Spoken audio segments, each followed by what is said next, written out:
So for Justice Sullivan students, one resource that you'll find helpful is Practical Law, available from the upper left-hand corner drop-down window or from the law school site clicking on Practical Law. Practical Law is written by alums of some of the largest and most prestigious law firms in the world. And one cool thing about this is What's Market, available here down in the green at the bottom of the page. Now, you're looking at a bunch of deals that have been publicly filed because they're required to be publicly filed in front of the regulators or public agencies. And if I click into one of these detailed analyses, you will see that the practical law attorney editors are actually looking at 400 and counting agreements. But to make this number a little bit more manageable, what should we do to look this over, Jesse? Well, you're definitely going to be dealing with a specific state. So narrowing it down by the company headquarters is probably the first thing you should do.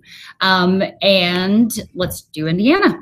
All right. So from here, you'll notice, again, other filters that we could use to winnow this down. Within an agreement like this, our editors have actually picked out some of the factors that can help you say, make this deal more like this one because they're similar in all the other important regards. Now, some of these blue links, where will they take us within practical law? Well, these agreements are going to be hundreds, if not thousands of pages. So these specific links will take you directly to the part of the agreement that you are most concerned with. Yeah, and specifically the one identified by the editors as a factor. The term is indefinite. Here you go, 1.6. Trust but verify. Take a look at where it actually is, but save yourself the hassle of looking through things on Edgar.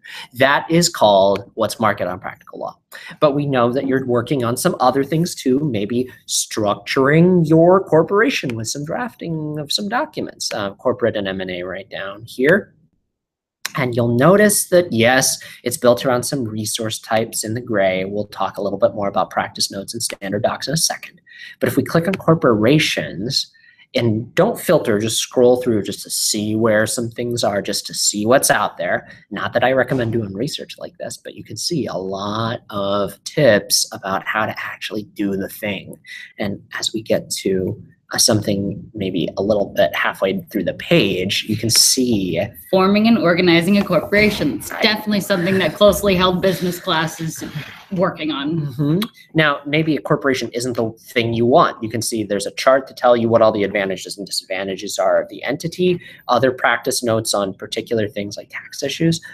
This actually also shows you a bunch of steps that you would need to know to go through. And one thing here, draft formation documents, do you see any links here that might be helpful to us? Probably the standard document. Ah, yes. There's a certificate of incorporation, bylaws. There's probably other standard documents for other things. Scroll to the bottom of Practical Law for more of those. But what do you like about these forms as compared with something you might find in a form book or someplace else?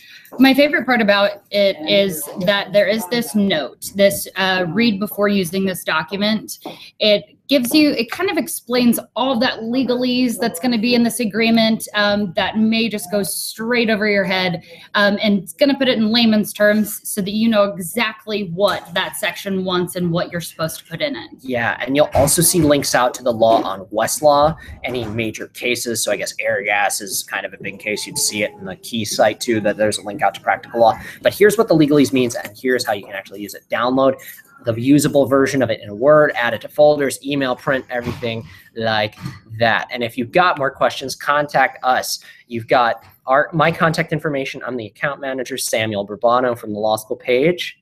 And you can reach me through Twin, or my office hours are in the computer lab on the second floor, Tuesdays and Wednesdays from 3 to 6.